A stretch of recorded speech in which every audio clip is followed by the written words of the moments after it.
Ford Edge, redesigned in 2015 and available with the powerful and much-loved 2.7-liter EcoBoost V6, as the Edge Sport, has been one of those great packages that has gotten less attention than it probably deserves. The 2019 Edge ST seems to be a calculated move to get the Edge back on people's radars, and that it very much has. The ST badging caught a lot of folks in the industry off guard, being associated with Hoonigan-grade hot hatches, and particularly because we were hungry for something small and fun to replace the lame duck Fiesta's treat. So it's safe to say the Edge ST was a surprise. Good on Ford for that, since real surprises are rare these days. And good on Ford for taking a chance. We've driven the closest thing to the street, the aforementioned Edge Sport, and we can extrapolate a bit about what we think the ST will be all about. For one, the 2.7 EcoBoost is an excellent engine. We've sampled it in basically everything the company puts it in, including the super sleeper Ford Fusion Sport that packs 325 horsepower into a very understated package. We're starting to think of it a bit like a small block V8, becoming a source of ample power in a compact package for part of the lineup, and little brother to the even more versatile 3.5-liter. And in the Edge Sport, it provided 315 horsepower.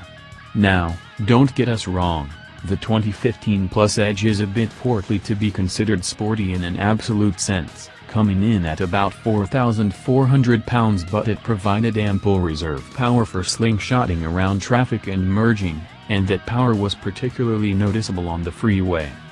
Where the Edge ST has it exactly right is turning up the wick even further and giving it some extra equipment, although at what cost we don't quite know.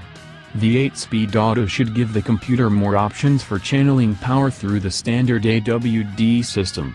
And given the 2.7's myriad tunes, from mild in the F150 to lots of fun in the Fusion Sport and Edge Sport, we expect this to feel and sound livelier than the Edge Sport's otherwise similar engine. The elephant on the hood is the ST identity itself. We won't be able to tell you if the ST successfully bridges the gap between ST attitude and two-row crossover practicality until we drive it.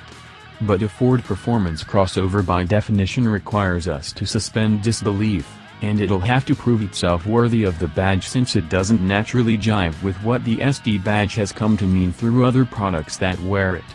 Then again, none of the other Ford performance lines make more sense on the vehicle, and the SVT nomenclature is long dead. The Sport moniker obviously didn't set the Edge Sport itself apart enough to be noticed.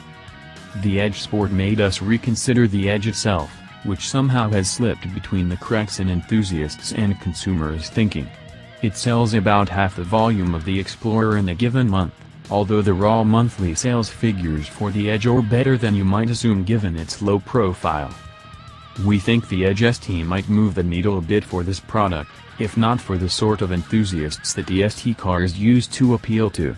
Then again, everyone grows up, and it's awfully tough to squeeze a couple toddlers in a Fiesta Street. Does Hoonigan sell a stick figure family decal?